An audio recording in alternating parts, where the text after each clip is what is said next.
pledge allegiance to the flag of the United States of America and to the republic for which it stands, one nation, under God, indivisible, with liberty and justice for all.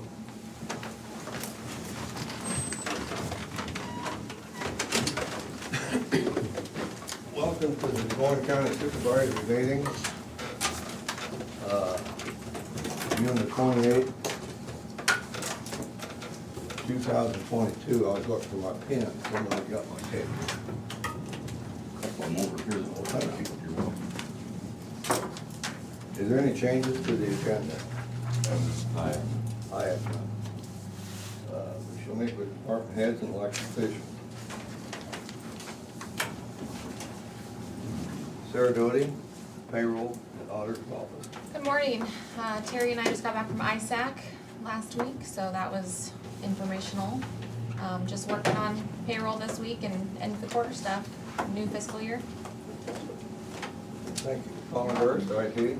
Just keep busy like always. Nothing really new to report. We got some projects we're trying to finish up here, and some new ones for the next fiscal year we're trying to get started on. So that's about it. Thank you, Paul. Sheriff Glenn Denning. Good morning. Same from the sheriff's office. No major news yet this week. Jail's holding steady, same place it was last week. We're doing well up there. So You're not keeping Lisa busy then? I'd say we're at manageable levels, but we're all pretty busy with what's going on. Okay, thanks. Rodney Blazer, maintenance. Good morning. Just got a lot of different things going on, nothing new to report. Okay, thank you. Zach James, regional planning. Yeah, been busy, had some subdivisions out there, still one on the agenda today, a couple out for review, and just getting some phone calls here and there, people looking at building something or subdividing, and getting a decent amount of inquiries. Other than that, I guess there's a couple contracts due on the agenda for today, otherwise, Quick question for you. You found anything out on any, thing for the, levy district? oh, no, I sent a message up to the state, but I haven't heard back on anything. Thank you. Lisa Schaefer, county attorney. I will echo Sheriff Glendenning. We're manageable but busy. Should I ask Trent if he's got anything to add to that? No, that's spot on. I'm just here for the litigation update. Okay, thank you. Community services, Ken Hyman, Seal Region. Yeah, good morning. Been talking with Lisa Nafziger at Community Action, last week, and emailing back and forth to get ready for Community Action taking over general assistance on July 1, and I think we've answered all of her questions that she's asked, and sent her a second copy of the handbook, things like that she wanted, so hopefully everything will go smooth on July 1. Okay. We're at the point now also that since the last claims period is done, we can't issue any more claims from general assistance, so we're just talking with Lisa about, we've had one case that would have qualified, and just she's been very generous in finding another solution for that one person, and so that person's needs were met, even though we weren't able to write a check from general assistance. So we're just working together, and making the transition as smooth as possible. Okay, thanks, Ken. Gina Harden, emergency manager. Good morning. Just a couple things. Ken reminded me when he mentioned Lisa's name, we had the flash flooding in Danville a couple weeks ago, and we applied for state individual assistance. And Lisa from Community Action has been working with a couple of individuals to see if they're eligible for that program. So that program is still open, if anyone needs to apply for that. Also, just wanted to comment on the Yarmouth grain bin incident last week. It went extremely well considering the circumstances. It was a very dangerous scene. I just want to give a shout out to Chief from Yarmouth, John Crouch, and then also Chief Andy Kerr from Mediapolis, who were there basically the whole time. And then Luke Griffiths from Burlington Fire was there, and he's also part of the Yarmouth Fire Department. He handled mainly the scene, inside where we were searching for the individual that was lost. Iowa Task Force 1, the Urban Search and Rescue Team came down from Cedar Rapids. They responded really quickly to our request for assistance, and they were phenomenal. They were such a huge help. I don't know if we could have done it without them, to be quite honest, so they were fabulous. Carrie Crouch, John's wife, was there and she handled all the donations and the food and, which was just, honestly, it was overwhelming, and the response from the public and, people just wanting to donate was just fabulous. It's just amazing the community that we have here and the generosity of everybody. And then, of course, all the volunteers that came to respond when we put out the call for fire departments to help out and et cetera. So it really was just a phenomenal response, long couple days. We are gonna be doing an after-action review, because we've identified some things already that we can improve upon. So we just wanna capture those and be able to share with all the departments in the county and others from that. So, I don't know, Sheriff, you were there most of the time. Do you have anything else to No, really it's just, add? it was a tragic deal, but there's some lessons to be learned, but everybody worked really well together, given the situation.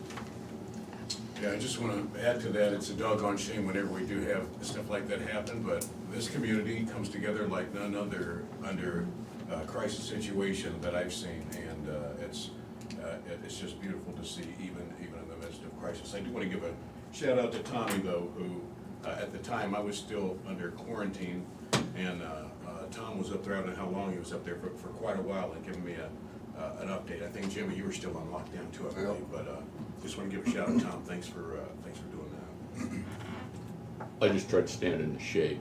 I think we need to thank Gina too. That's, you spent quite some number of hours out there. You weren't even able to make your own volunteer awards banquet that night, so. No, I was not. So, but thank you. Thank you, Gina. Appreciate that. Natalie Stephanie, or the Recorder's Office? Good morning, just business as usual in the recorder's office.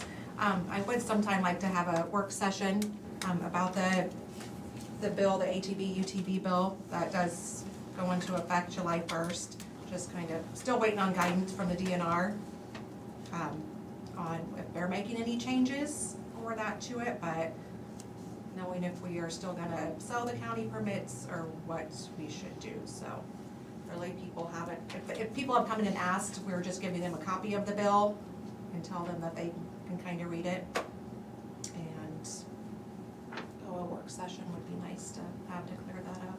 Next week.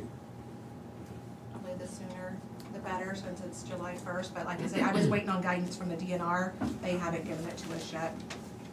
They're still working on theirs, so So do you wanna wait to have it until you have guidance from them, I or? don't know when we're gonna have it though. Okay, so do you wanna do it next week, or do you wanna? I think we should probably try to do it next week. Okay. Given the law goes into effect, there's just some conflicts with the code and with our ordinance. It's kind of unclear on the ability of counties to still charge that registration fee. Because it refers to registration, but it implies it's referring to the state registration, the DNR registration. Because the code allows them now to operate outside of the ordinance. The impression I've gotten from other counties is most of them are doing away with any fees that they're gonna be charging, but some are going to hold on to them because of that kind of lack of clarity. But maybe we could sit down and get some Sure, yeah. opinions and figure it all out. Yeah, because I didn't look at that specific angle. I know like Danville, they just said they thought that they couldn't. And you're saying you thought that they couldn't. I'll have to look, because what's weird is somewhat they limit it to what roads they're regulating. Yet at the same time, if they take that away, then do we leave some of the unimproved gravel roads just, but what's that, Thunderdome or whatever, I don't know, with no rules. So we'll have to double check to see. The code specifically says that cities can't charge the fee, but they didn't say counties can't charge, so Yeah. that kind of adds some confusion there. Yeah. But they are allowed to operate on any unpaved roads. There's no time limitations, but they're required to have lights, front and rear lights on both ATVs and UTVs now when they operate, so our times wouldn't apply, and then just the direct route wording that they use is different than ours, so it, just to kind of match them up, it might be good to, if we keep the ordinance, it might be good to match up that wording. This gonna throw the liability on the state now? Well, I mean, it's a state code, I mean, it's, Yeah, because that's the only reason we charge, is kind of cover up what our liability insurance is going up because we allowed them on right. the dirt. And that would certainly make sense, and just the impact of ATVs operating on roads, it's nice to have somewhat of a fee there, but with our hands being tied on the operation on unpaved roads, I think it does throw that back their way. Okay. Thanks, Natalie, and thank you, Sheriff. For sure. Krista Fogemiller, Public Health. Good morning. We continue to be busy with outreach programs. There's been an emergency use authorization signed for the COVID vaccine for 6 months up to 4 years of age, and anticipate that will be available shortly. Our office will not be giving that, so we recommend that people reach out to their healthcare provider to get that vaccine. Okay, thank you.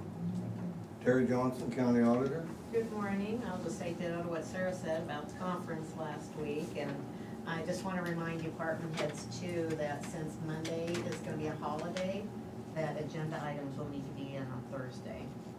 So I'll send out an email to everybody just to remind them, so. Okay.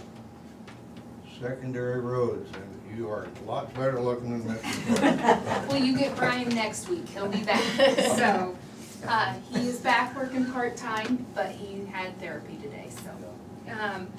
Upper Flint, they did the last part of the pour, yesterday, so they hope sometime next week, towards the end of the week, to be open.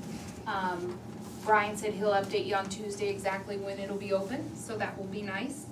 And then the DOT, notified us that Wednesday, they are gonna be closing 210th Street. So that's the east side of Highway 61 from US Gypsum Road, and it's gonna be closed for about a month and a half. But that's a low traveled gravel road, and so we sent out press release, and then we also sent out mailers to the people that live on that road. So anyway, so the DOT will be doing a bunch of work there. And that's all I've got. Now, them people, if you say it's the road right east of the Gypsum Point Yep, Road? so they'll have to go down and come out Seven Ponds Road. Okay, now, they don't have a gravel to go out that way, do they? Isn't that dirt down there? It turns to dirt towards Mediapolis, but they'll have Oh, to okay. backtrack, go to the south. It's been a long time since I used to go out there, so, Yeah, yep. okay. Thank you. How about the treasurer's office, you know? Good morning, Jim. We are getting the tax notification letters out today, so other than that, it's just business as usual. Okay, thank you. Thank you. Yes, call. I have Chris Lee with Conservation here on the web meeting. Chris, can you hear us? I sure can. Can you hear me okay? Yeah, we can hear you good. Okay, good morning. Just a quick update for you. We are coming up onto the 4th of July weekend. Can you speak up a little louder, Chris? Sure, yeah. Is that any better? Yeah. Alright, we are coming up on the 4th of July weekend. Our parks will be pretty busy. Just want to remind everybody that even though fireworks are legal in Iowa, they are not legal in any county park. And so we won't have any of those in our county parks and none of our campgrounds or anything. So just want people to be aware of that. And just be safe and enjoy your time out there this weekend. Okay. Thanks, Chris. Did I miss anybody else? No, don't think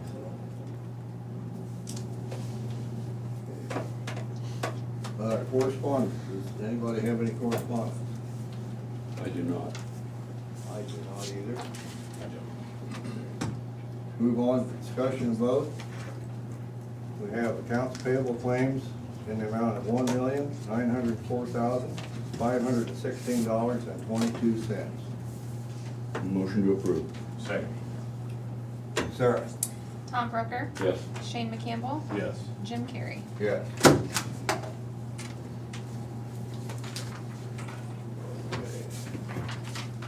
Payroll claim reimbursements. We have reimbursements in the amount of $1,306.57. Non-cashable is 0. Move to approve. Second. Sarah? Shane McCampbell, Yes. Tom Brooker, Yes. Jim Carrey. Yes.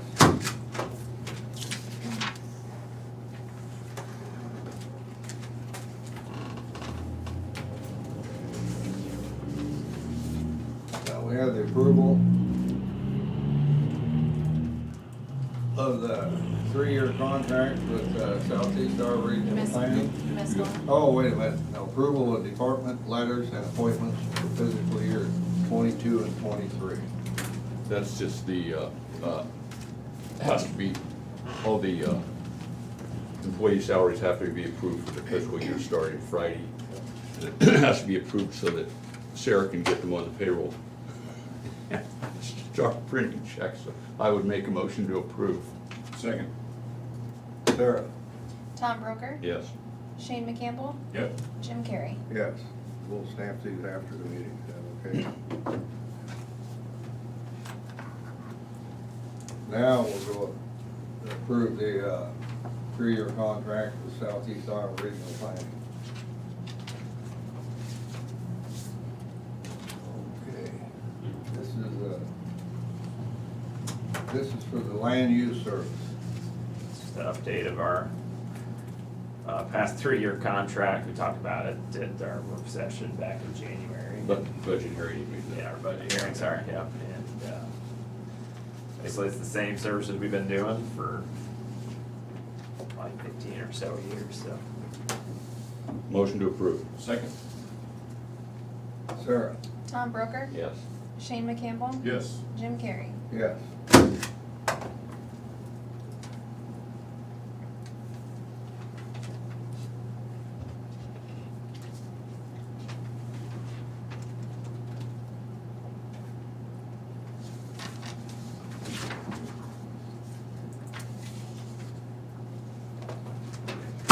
Sorry about that, guys.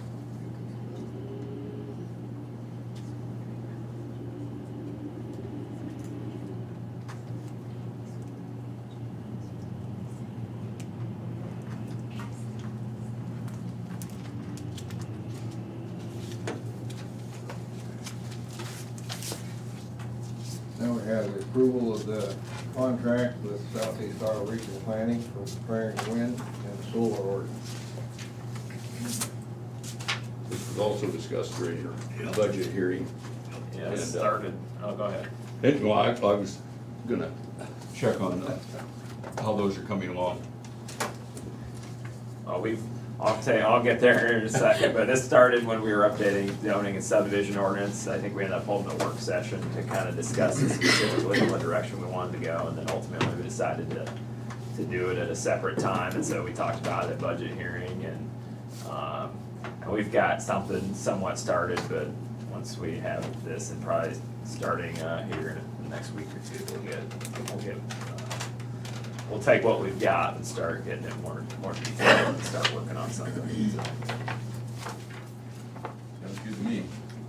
So yeah, I mean, it's been a while, but last year we got a number of phone calls about potential wind and solar projects, so that's what really started the discussion.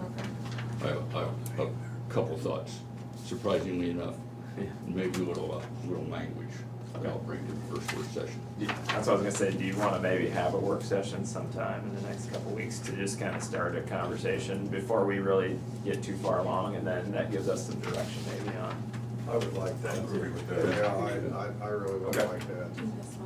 Because some of that's gonna be, part of the discussion was what do we do with the before, the after, and how do we build all that in to make sure that disposal's taken care of.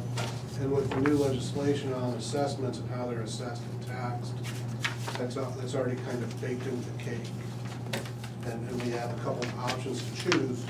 Once we choose, we're set for a period of time. So yeah, a work session would be good with that, but that's gonna, state legislation's gonna cover a lot of those things. But the problem is without an ordinance, the way it's set up now, if we don't have something set up ourselves, we just have no notice. So they think, and granted, who has the lobbyist in the room, right? But they seem to think, the legislature, that they have, if any one of the formulas that you pick kind of covers that before and after, so it, Talking tax formulas. yes, yeah. But the big thing coming out of that, and I've sat through some CLEs with that, and the analysis of it, is counties that don't have an ordinance, or municipalities, if they don't have something of our own, we really have no way of knowing when somebody comes in and starts to put in something like that, so I think that we do want something for sure. But a lot of our leverage has been taken away. Big thing. Move to approve. Second. Sarah?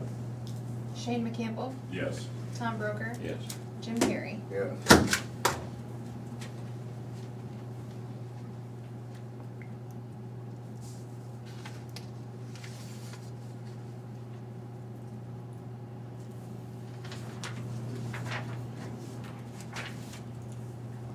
Okay, now we have resolutions 2022-47, authorizing issuance of a tax exempt general obligation loan agreement. Anticipation project, 2022A. This is the, this loan agreement and the next agenda item are, we talk about every year is Des Moines County uses a line of credit so that we can use the debt service levy and keep the tax levy lower. So we borrow money, pay it back in a few days, but at the end of the year, we have no outstanding debt. So it's a bond because we have to borrow money for it, but it works very well for Des Moines County. I think last year we might have had $1.5 million credit facility, paid $2,000, $2,500 interest on it. Probably say 15 cents on the levy. That's sweet. Anyway, motion to approve. Second. Sarah? Tom Broker, Yes. Shane McCampbell, Yep. Jim Carrey. Yes.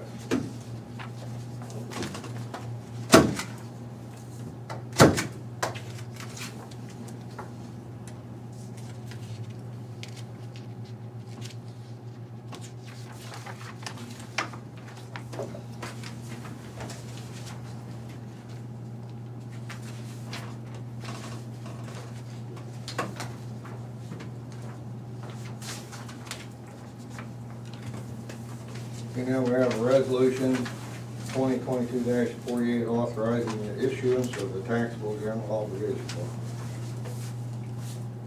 Motion to approve. Second. Sarah? Tom Broker, Yes. Shane McCampbell, Yes. Jim Carrey. Yes.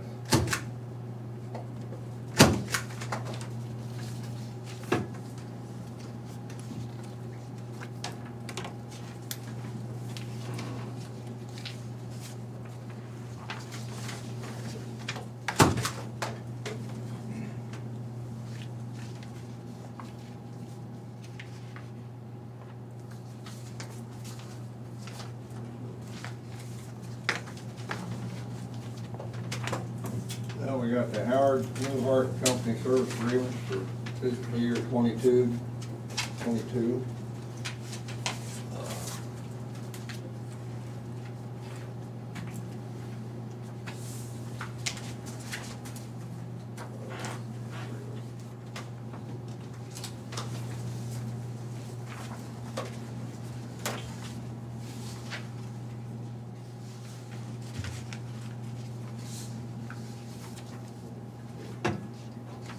What's your wish, Joe?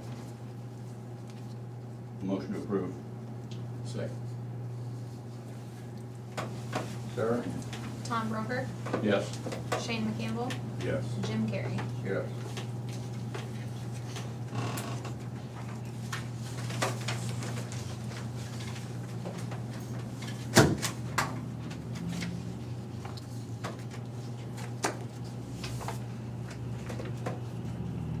Terry, are you the one that's gonna sign this, because it is primary, you're the, primary contact on this, or should I be the one signing this? You can go ahead and sign that. Go ahead and sign it. Yeah.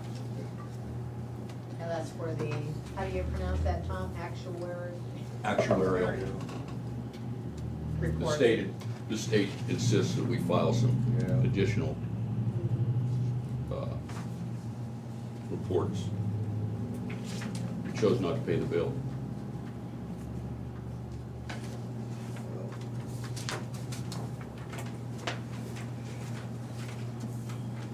Approval of the fiscal year 23 workers' compensation.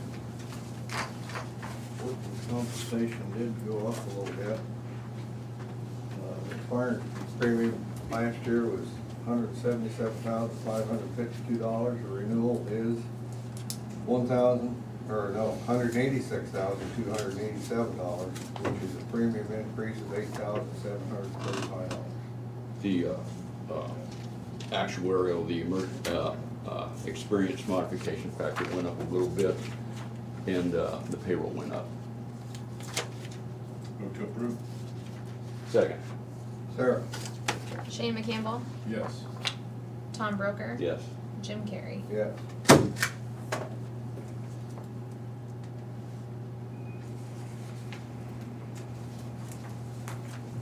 Approval of the ICAP insurance renewal for fiscal year 2023. We had a work session a while back, and then the work agency was here and discussed that, and they're handling our ICAP, and they followed through. They did the deductible loss comparison analysis, and they got the asset inventory list of the insurance companies to match Des Moines County's asset inventory, so they're already performing those services, so I make a motion to approve. Second. Sarah? Tom Broker, Yes. Shane McCampbell, Yep. Jim Carrey. Yes.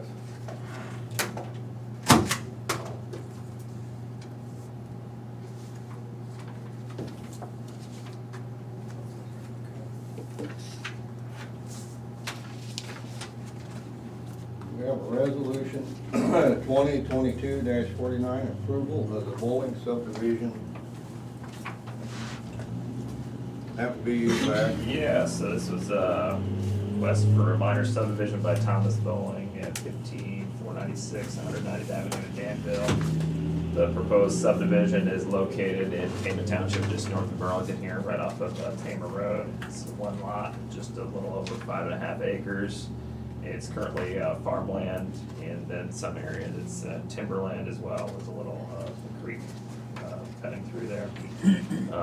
He plans to purchase the property for a storage facility with, he owns a river cabin and wants a place for storage of equipment.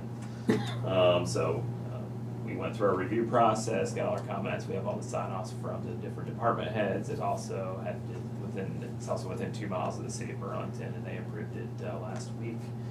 And so you have the resolution there. I think it just has one condition on there that says he needs to get basically a permit from the health department if he's gonna have some kind of bathroom facility in his storage building, which he alluded to. So otherwise, we would recommend approval. Move to approve. Second. Sarah? Shane McCampbell, Yep. Tom Broker, Yes. Jim Carrey. Yes. We will sign these after the meeting too. Yeah, that's fine. Moving on to personnel actions. We have one from the local health. Is Derek Pfeiffer, new hire,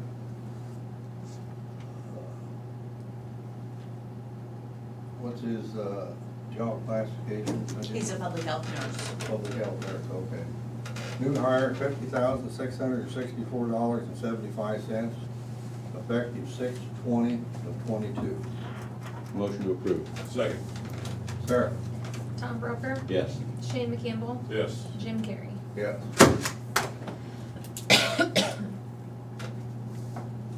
We have one from the auditor's office. Chandra Leisner. This is a promoted election coordinator / real estate. Previous rate was $38,361.41. The new rate is $49,443.52. Move to approve. Second. Sarah? Shane McCampbell, Yes. Tom Broker, Yes. Jim Carrey. Yes. Spend your own money, Rodney.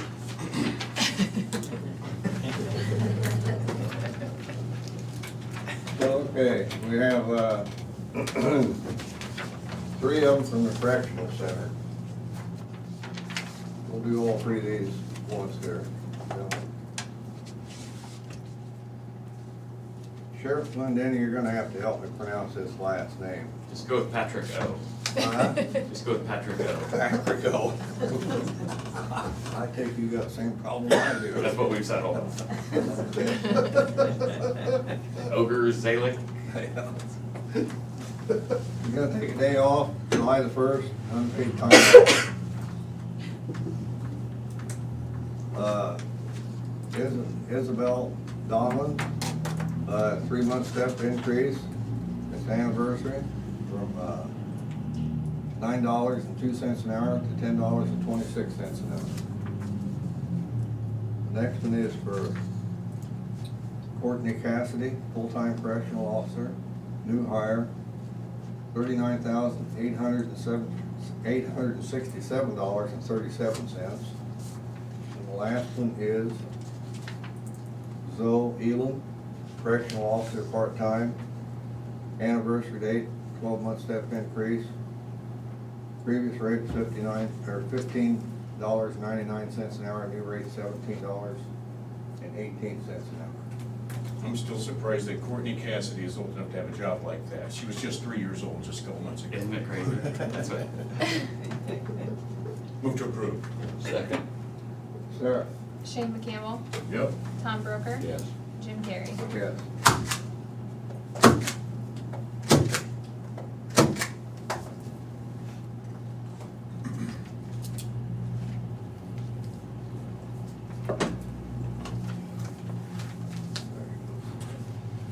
We have the minutes from the regular meeting on June the 21st, 2022. Move to approve. Second. Sarah? Shane McCampbell, Yes. Tom Broker, Yes. Jim Carrey. Yes. Tom, you was all by your lonesome there. How did you feel up there? Yeah, I was up here too. Fortunately, Sarah talked. Have any other business? You still got 2 on there. Yeah, we got 2 on there. I'm just trying to get rid of this real quick. We do have a broadband Natel presentation. Would that be you? Okay, we shall. So I have the floor. a brief PowerPoint presentation. The Empower Rural Iowa broadband program that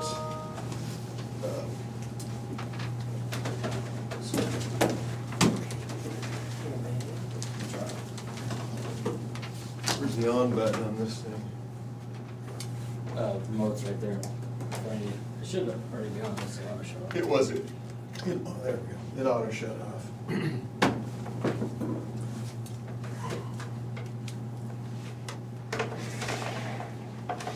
There you go.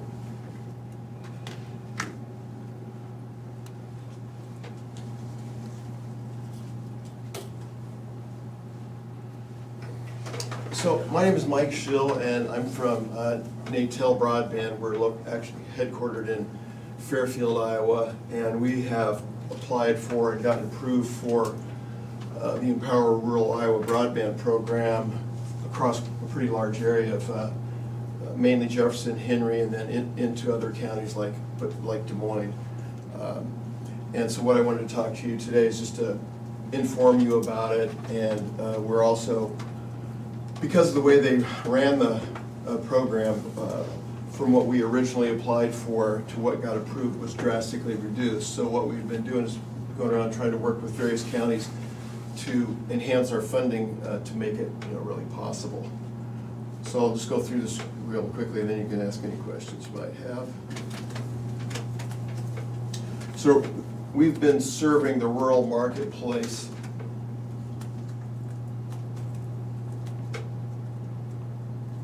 flaky connection here.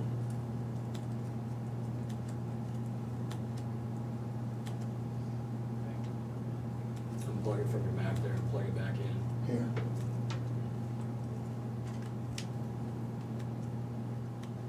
I got an extra cord there too. Hopefully it's not this. thing.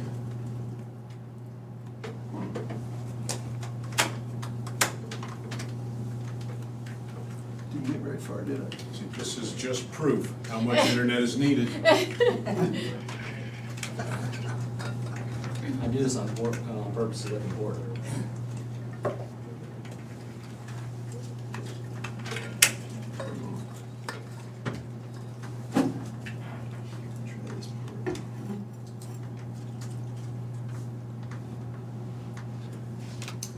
Well, I guess I can just do it without the visuals. I got that other, we can, give me 30 seconds here, we can use this other cable. Try the other cable. Yeah. This will be- this will have that cable. This thing had died. Yeah. Afraid they were gonna have to ask me to do that. Not a chance. Several years ago, the supervisor did not have any IT skills at all.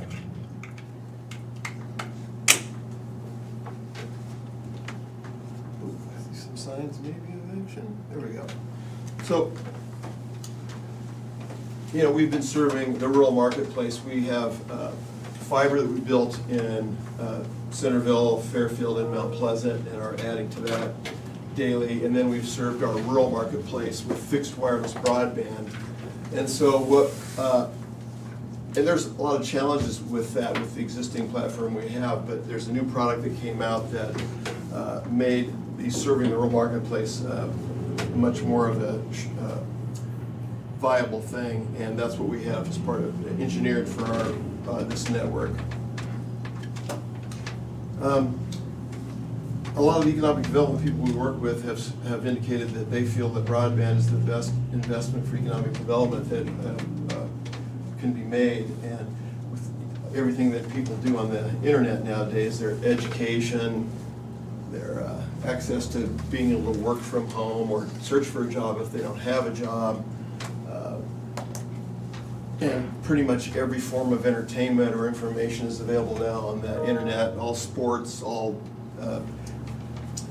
social media, games, movies, and so forth. And more of our customers are moving away from cable or other traditional ways to get their content to streaming it all over the internet. So when we applied, this just shows the blocks that were available when we applied for the grant funding. In the census blocks available is 294 homes and 64 businesses. And this shows what was actually awarded. So we're just awarded the area in green, and Danville is in purple there. So those are the census blocks that we're supposed to cover under our grant, but as you'll see, we cover a lot more area than that. So the population of your county is about 38.9, and then if you take out Burlington and West Burlington, and that gives you the number of households there, you end up with about 6,450 households that are rural. And what we're proposing to do is to cover this section of the county, which is a third to a half of your western part of your county, which is the least served area of the county, I believe. And so we can actually, with the software we have, we can generate a report on every home in that area and its serviceability using this model. And I'll get that to you, but we actually would need to get the E91 data points from your emergency management contact. Then we could populate it with all the data points on there and you can see that. This just gives another view of that same thing. I estimated we could serve around 840 homes. So are we looking at the push from the tower, and then the bright red would be close to the tower, and then the signal's getting weaker as it pushes further and further out? Yeah, it's like a heat map, they call it. Okay. And the service is good all the way through, green, and some of these dark areas of purple and stuff, it gets a little more challenging. You might have to put the antenna higher than the air. But the challenges to broadband via fixed wireless broadband has been interference and trees blocking the signal. This Tarana wireless platform that we're using has solved that issue. It'll do non and near line of sight, and it'll also do very high speed. It'll do up to 400 or 500 megabit download speed. But the program with the state defines broadband now as 100 meg up, 100 meg down service, and that's what we would be proposing to serve for what, in comparison's sake, has proven to be pretty inexpensive price of $79 a month. Most people get by with 50 meg by 50 meg, and that's $59 a month. For example, off of Danville's website, they're charging about $110 for a 100 by 100 package. And plus we support the Affordable Connectivity Program put forth by the federal government that subsidizes lower income individuals for $30 a month. So the beauty of this program, it's fiber to the tower, and then from the tower to the home, it's this new fixed wireless broadband program. And fiber's great, we love fiber because we build it all over, but building it out to the county is very time consuming and very expensive. And once the tower goes in, the whole footprint of that tower is serviceable immediately. So the time to market is very quick. So people need it now, and this is a way to make it happen. We anticipate being able to get all the towers in this project put in place by the end of the year. And what we're looking for from Des Moines County is $179,000 for that area defined. And again, I could generate the report on the serviceability and present that to you just so you can see what those dollars are going towards. So compared to building out fiber to that area, it would be thousands of dollars per customer. This, is about just $200 or $300 per customer. So that's pretty much the overview. The only thing I would like to say is just a little bit more about Toronto Wireless. We've been following all the wireless equipment in the marketplace for 20 years, and this company has actually solved the issues of both interference and non and near line of sight capability. So with all the trees in the state counties, when we get inquiries, we maybe have a 50% what we call no-go rate, where we can't serve a customer because of trees or whatever. We also, over the last 2 years since COVID hit, we've probably built 30 to 40 towers all over our counties to get antennas up in the air. With this platform, there'd be much less of that needed, so it'll do the coverage way better. So we're very excited about that. We're about to take delivery of our first access points or base stations in the next week or two. So the details of the technology, if anybody's interested, we can go into that more, but that's the basis of our project, and we'd love to work with the county to help us make it. So have you guys already contributed some for broadband? So are you just proposing to put those 2 towers in? Yeah. Those 2 towers are part of the project. We're actually already on the Yarmouth grain leg, And with, the technology we're using now, which, just does not meet the same standards as this does, so to give it the coverage we need. So we still get a lot of no-goes. Plus, what we're offering now is only about 30 meg, whereas this platform will do 100, 200, 300 meg. So it's, truly modern broadband, which, families and so forth really need to do what they need to do today. And then do you have a map of all the broadband, because there's more broadband than others. What was the question? Full map with all the broadband that's currently existing. I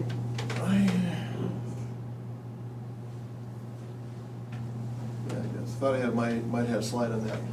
Well, in the area that we're planning is mostly a windstream area, and then there's areas that are Danville, and then the city here is called Quest, right? Or is it CenturyLink now?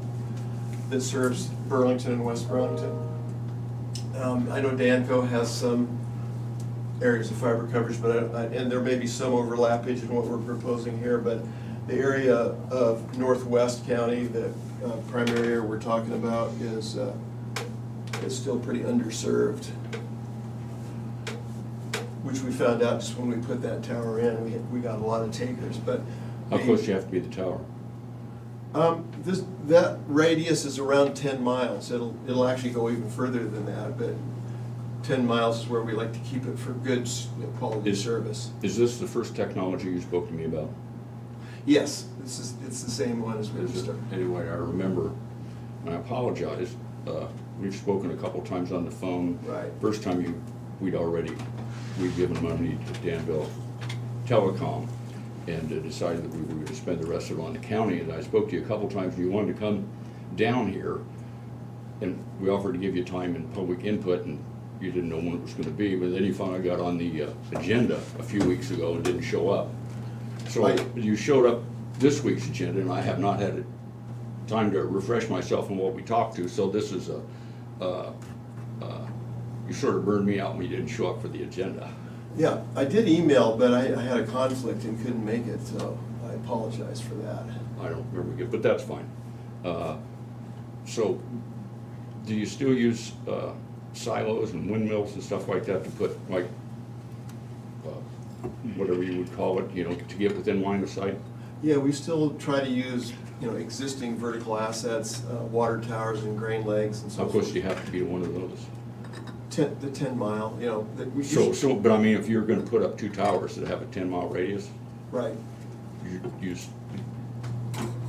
Those don't pick up if there's a line of sight, then you have to have a silo or a windmill there to put your equipment on? No, I mean, that's the beauty of this technology, is it'll penetrate trees. But so you don't need to put any equipment on your local, no. Existing silos or? Yeah, the reason I was mentioning that we put up all these towers is just because with the existing technology, that's what we had to do to get people service. With this, we may still have to do a little bit of that, but the reports I've been running on the other areas is at 25, 35, 45 foot mounting heights. So and the majority of it is covered at 25 feet, which is just kind of your normal rooftop radio height. And very few do we have to go to more extremes, like maybe put in a pole or something on a farm to mount it higher, or mount it on a structure on the farm too. We've done many times. And the 10-mile radius gets you the 100 up and 100 down? Yes. Yeah. I said, we've given Danville Telecom so much money to whatever their range was. We hadn't heard from anybody, so we sort of closed that to county. What do you guys feel? Do we want to look at this? If you want to send us any information. I'd like more information. I'd like more info. Yeah, if you want to send us any information we can look at, have somebody that knows more than we do look at it a little bit, that would be fine. I would love to, yeah. The question, when you went back to that slide where you took how many homes was in the county, did you take Burlington, West Burlington, Yeah, this, what it shows is the population and Yeah. then the households. Okay, so you just took Burlington, West Burlington out of it, and then the rural is, that'd be at 6,457. So that would include Danville, Mediapolis. Yeah, it would. It would include all the other towns other than the two. Yeah. So you're missing some.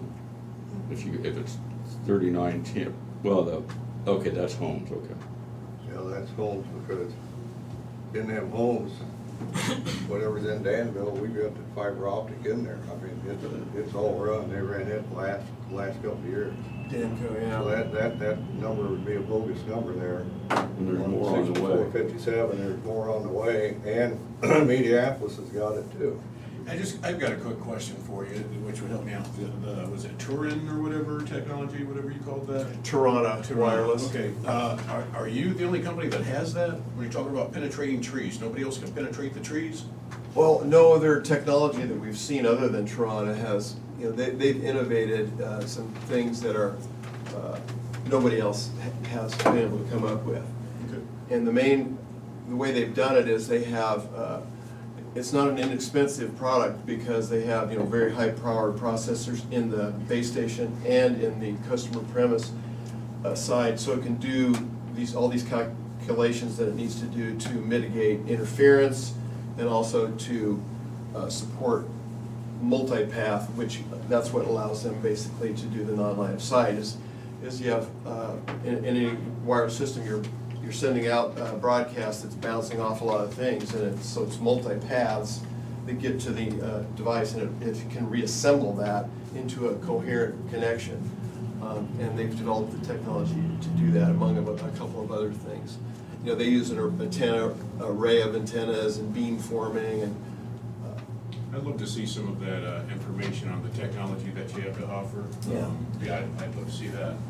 I've been following them for the last 3 or 4 years, and a friend and a peer down in St. Louis who has a company there, they're putting up like 550 towers of this gear, and his comment was, most vendors will tell you that their product will do X, and then you figure when you get it, it'll probably do about half of that, and then when you actually get it, it does about half of that. He says that's been his experience. He said this is the only company he's ever worked with where they said it would do X and it actually does X.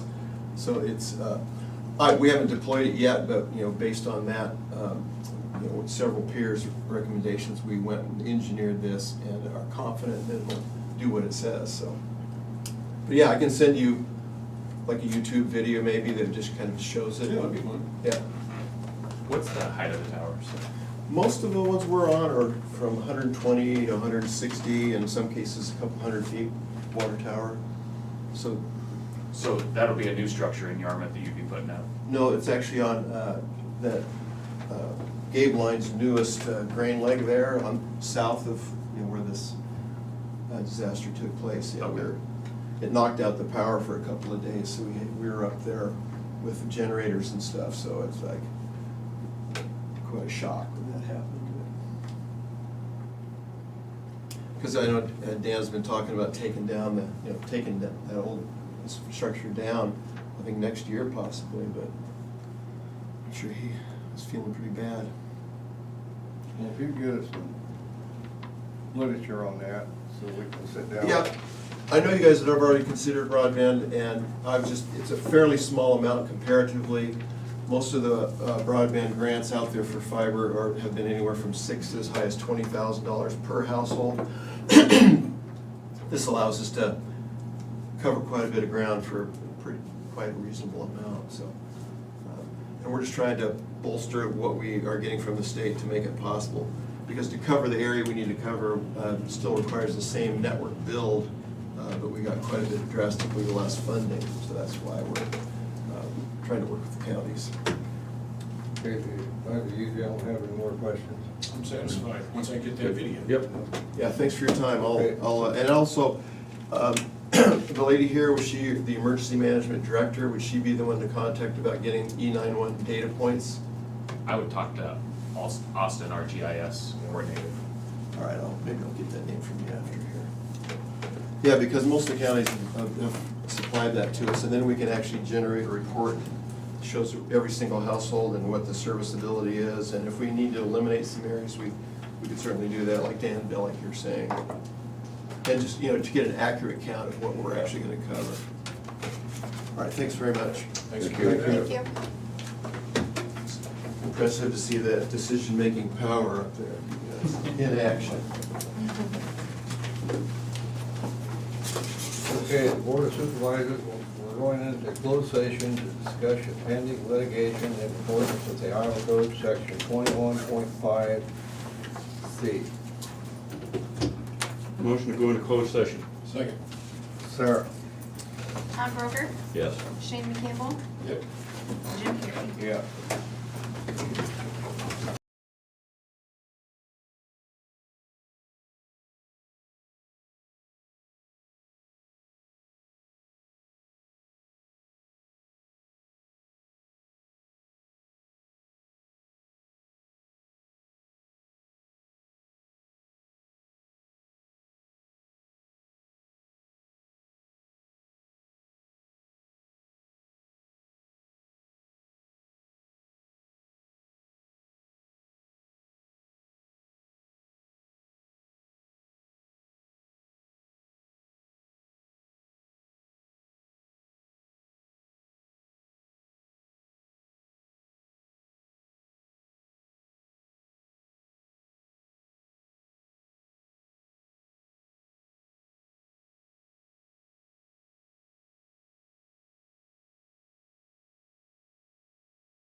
No. Transporting.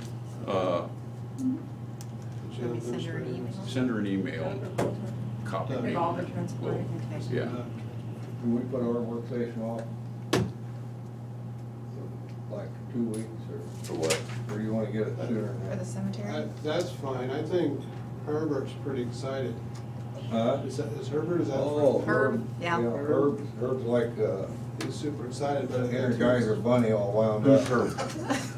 Per price. Pioneer Oh, Cemetery. Her. Yeah. He takes it seriously, any of the Pioneer Cemetery stuff, so. And yeah, I thought he was out of town. Was he back now? He just got back. He's back. Yeah. So, As my uncle Vernon say, just like a physic woodpecker. His kid wound as tight as Leroy used to be. Oh, yeah, I suppose. Something to look forward to, yeah. Oh. Don't do it, Tom. Don't do it. Start all over. I feel like the Three Stooges and just go down the.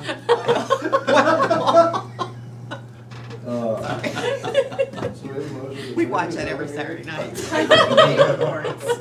Okay. Okay, we're, committee reports. The only one I didn't, I forgot we had this, or I mentioned it, but, I said that Gina wasn't able to attend her Emergency Management Commission, their volunteer awards dinner, so I went and Cindy from her assistant handled it, and anyway, there's a fair number, a large number of, volunteers that put in a lot of hours, been doing that for years, that good people.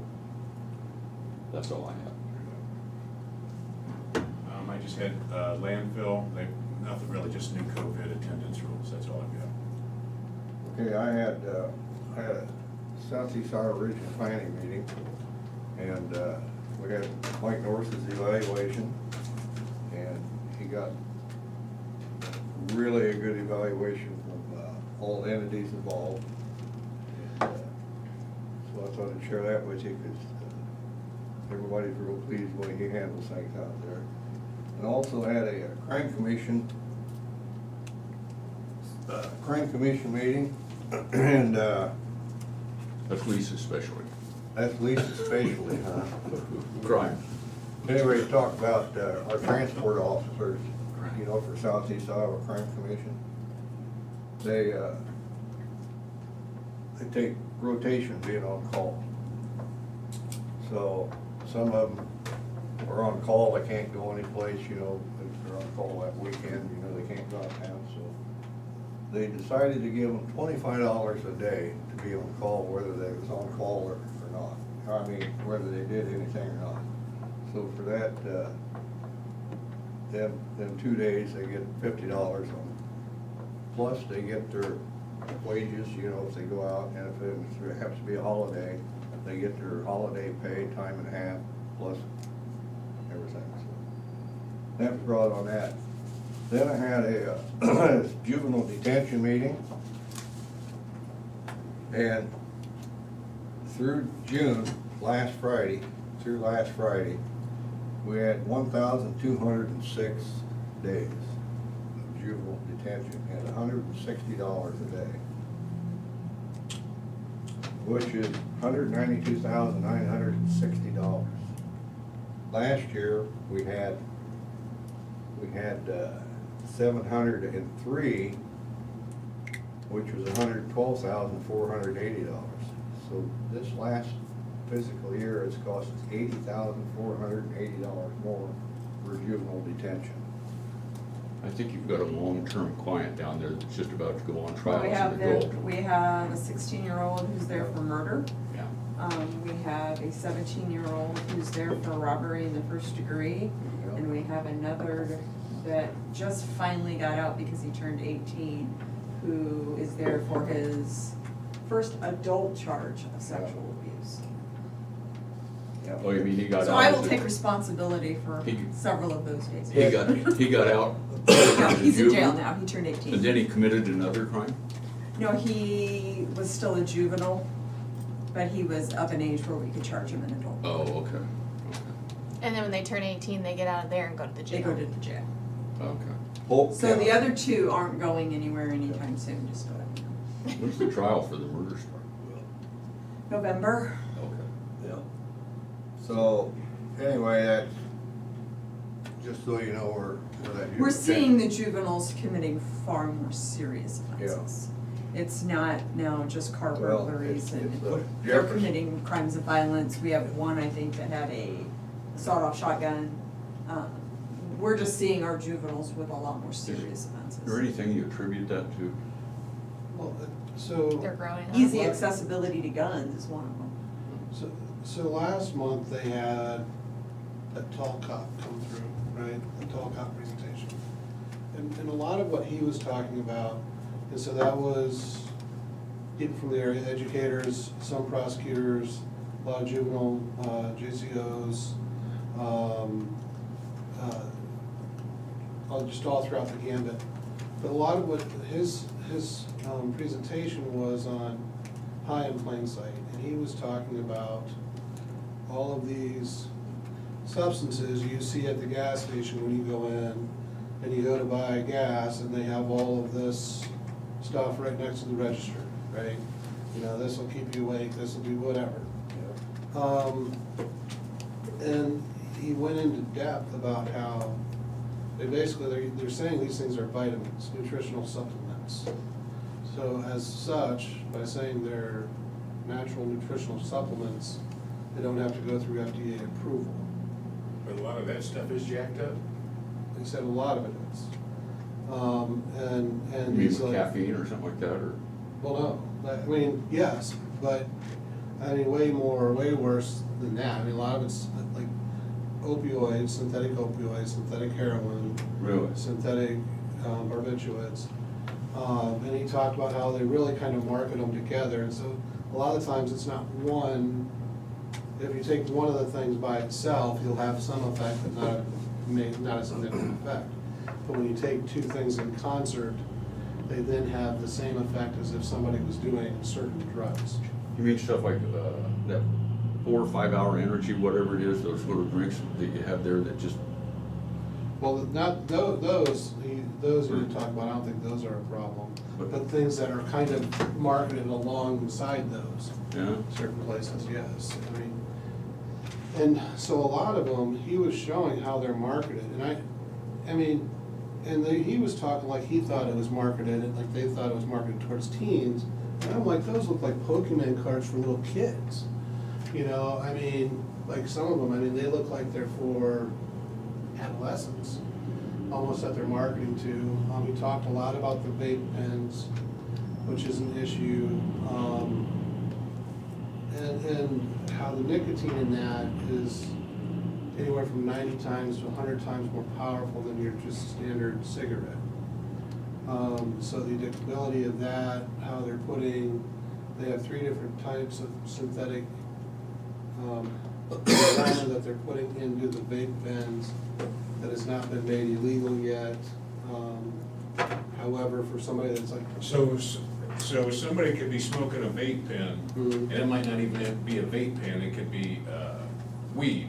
Yes. You know, Oh, we have marijuana vape pens, which are 100%, up to 100% THC. Typical With- joint is maybe 60. The real stuff that's got the actual active ingredient in. Yeah, so. I can't count the number of people we've convicted for possession with intent to deliver, but it's marijuana vape pens, it's not. This is, I thought I seen, there was a box laying right beside, I was going to a gas station, there was a little box about that long. And it had some weird stuff on it. I seen a marijuana leaf, and I was like, what the heck? Because I asked the lady, I said, are you selling marijuana stuff? She's like, no. I was like, well, there's a box right outside, and she said, it's probably one of those pens. And I didn't, a little bunch of people there, so I didn't have time to get into it, but I was like, so where are they getting marijuana vape pens from in Iowa? So. Colorado, Los Angeles. yeah. Oh. They come in the US mail. This, down here at this juvenile detention, Teresa Range is the director down there now.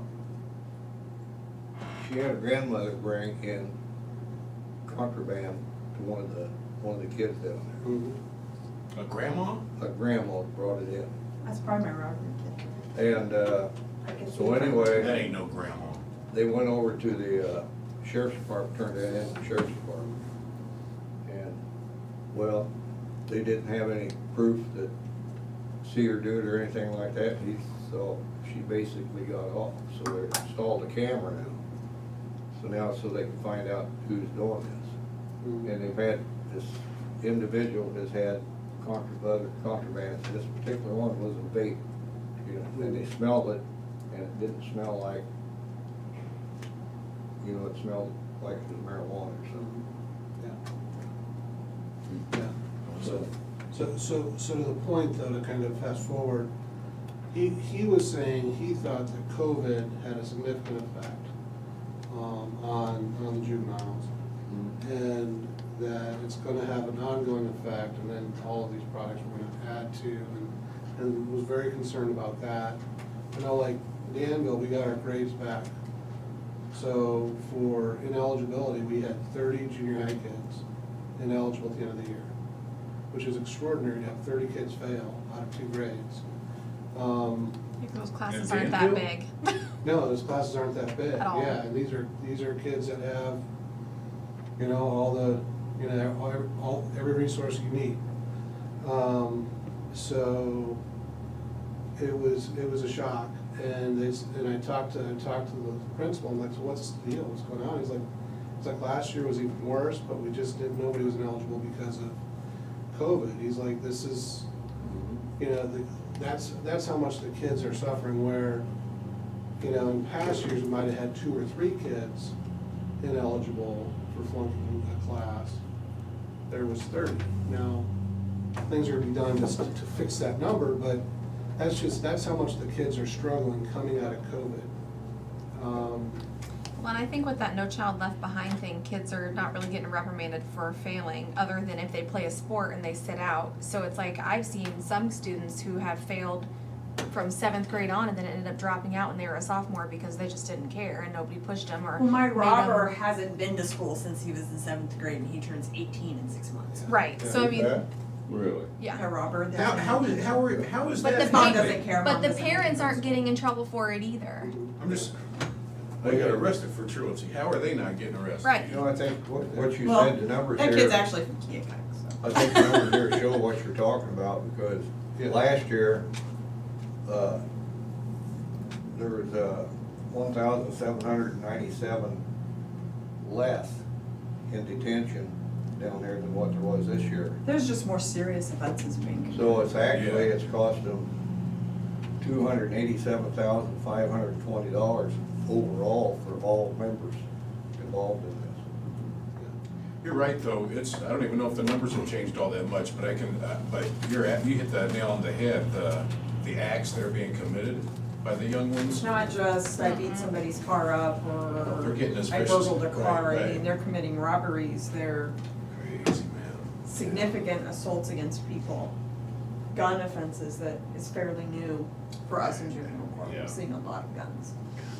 But when I was in high school, kids had gun racks in the back of their, you know, I mean, it wasn't like anybody, you'd have a We're talking shotgun or handguns and they rifle. take them to school.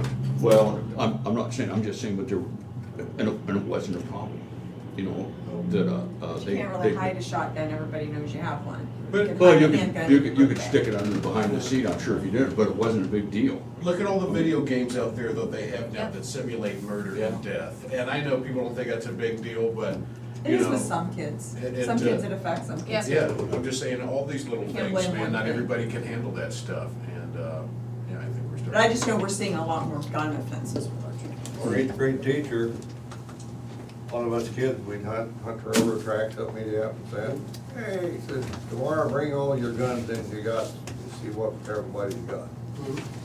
There must have been 25 guns in that 8th grade class right the next morning. No, now they'll put the gun in their classmate's face and say, I want those 300 Air Jordans that your parents just bought you for your birthday yesterday, Yeah. while they're walking home from school. I actually know a kid that happened to several years ago. Okay, That's why I wear sandals. They were only $25. I don't got nothing. I don't got nothing. A self-defense wardrobe. Hey, broker, show me your shoes, broker. That's what it's got here. Broker's got the nice shoes, not me. Well, I didn't aim to open up a can of worms. No, I'm curious, I just, you know. We're just seeing a lot more violence. You just, I A lot more assaults. And it's sad. That is sad, man. Like significant. And then to think of how worse it gets, I have an almost 3-year-old and I'm like, They didn't tell me when my son was a senior in high school, he got virtually knocked out. He was walking in to the lunchroom at BHS and out of nowhere, spread him out.